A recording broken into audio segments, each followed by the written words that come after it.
Now my favorite, Twitter.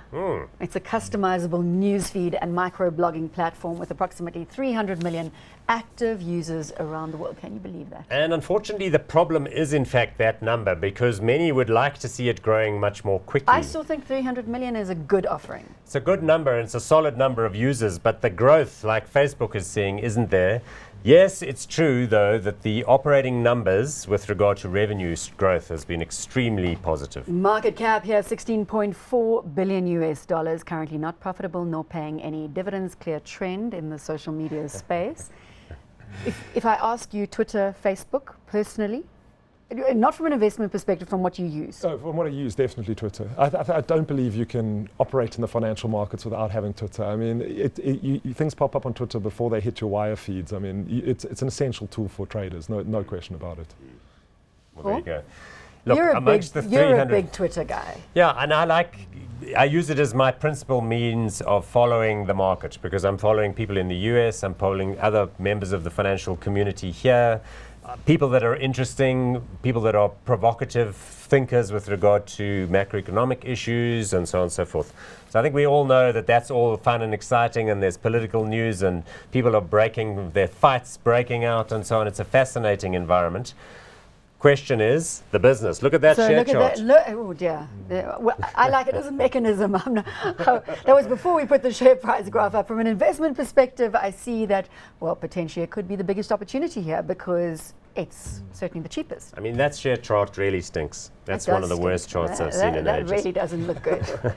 Gary, come on. Is this the biggest recovery story potentially? I think there's a lot of uncertainty around the company at the moment. Remember, they've just had the CEO step down.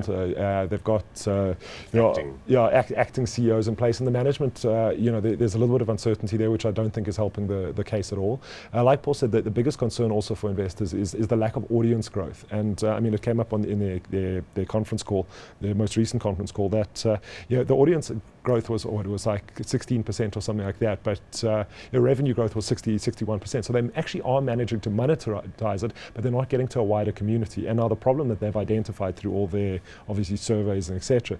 is that people don't understand how to use it. I mean, they've got 300 million users, active users, those monthly active users, but they've actually got over 1 billion accounts registered. So people literally go and register. They don't quite understand what Twitter's about, and until they start using it actively, it's almost just a dead account. So I mean, there's a huge drive to try and get those dead accounts revitalized and try and almost explain why Twitter is so good. Because once you use Twitter, you'll never stop using Twitter. I think it's the fear of the unknown. It's getting people to understand how easy Twitter is. And what they've seen is it's all about, like, at the moment it's early adopters and sort of tech enthusiasts that are doing it. They haven't managed to crack the mass market. If they do crack the mass market, that share price is going to go berserk. And I mean, Paul, you've got to give them the benefit of the doubt here. Yeah, commercially, the success that they're currently enjoying in terms of revenue growth comes from Adam Bain, who's their chief sort of marketing officer, who's really an impressive guy. He's the one who came up with promoted tweets. So when you look at your Twitter feed, you see those promoted tweets in there. That was a model as opposed to doing ads around the feed. Look, the problem with Twitter is, as we've both been saying, it's like when you look into it, if you're not careful, it can be like putting your head underwater in a river.